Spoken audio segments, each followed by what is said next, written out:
Many tech executives have taken to social media to say that violent crime in San Francisco is horrific and the streets are unsafe. You hear that a lot, but is there any truth to that? ABC 7 News reporter Leanne Melendez is here with the true facts regarding violent crimes in the city. Leanne. Well, you know, when someone you know is killed or attacked, it hits close to home. We know that. We understand that. Now, people have also witnessed the car break-ins, the shoplifting at stores, the lawlessness, and you suddenly hear people say, you know, I don't feel safe anymore in San Francisco.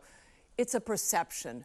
We want to acknowledge that, but it's still our obligation to be impartial and dispel the narrative that is being put out there about crime in San Francisco.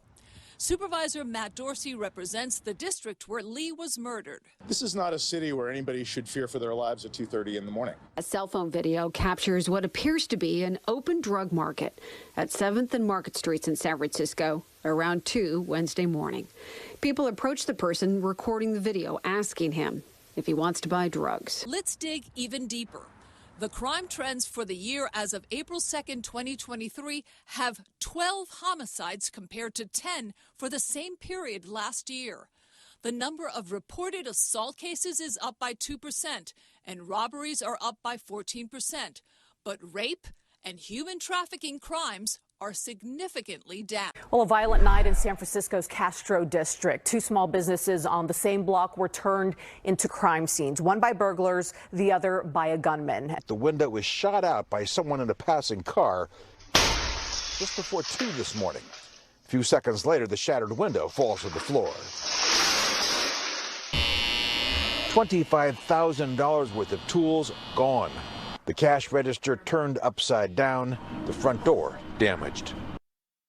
They really try to get in through where the lock opening area is. William Ton was at home with his mother last Tuesday when would-be intruders tried to break in through the front door in the outer Richmond. He was barking and yelping the whole entire time. William believes it's what ultimately deterred the crooks. Around the same time, a neighbor's Ring camera a few houses down captured a gray Infiniti parked out front. A person gets out and walks up to the door and knocks. I could hear tools clanking in his jacket.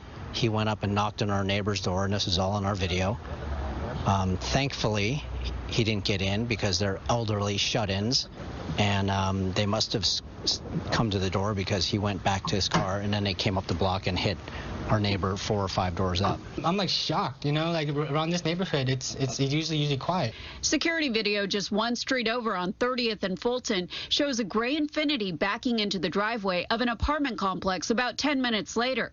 Using what appears to be a tool, 2 suspects break the gate, and then a third one follows. A resident who was home at the time said they hit 3 units in about 10 minutes. You can see the suspects rush out of the complex with bags in hand.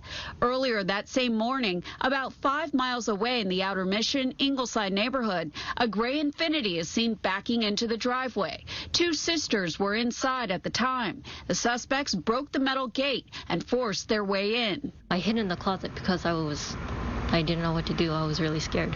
Video shows 3 suspects wearing what appears to be the same clothes, running into the getaway car with stolen items. They're doing it in broad daylight, and they don't care if we're in those homes or not. They don't care if there are seniors there or children there.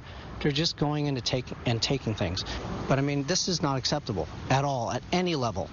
In San Francisco, Betty Yu, KPIX 5. It was just after 2:30 Tuesday morning. Stabbing out of there, out of control. Sources tell the ABC 7 News I-team surveillance footage shows Bob Lee, a high-profile tech executive, walking down the empty block of Main Street in San Francisco's Rincon Hill neighborhood with apparent stab wounds in his upper left chest. Sources say the 43-year-old was looking for help and stumbled in front of Portside, a nearby apartment building nestled under the Bay Bridge.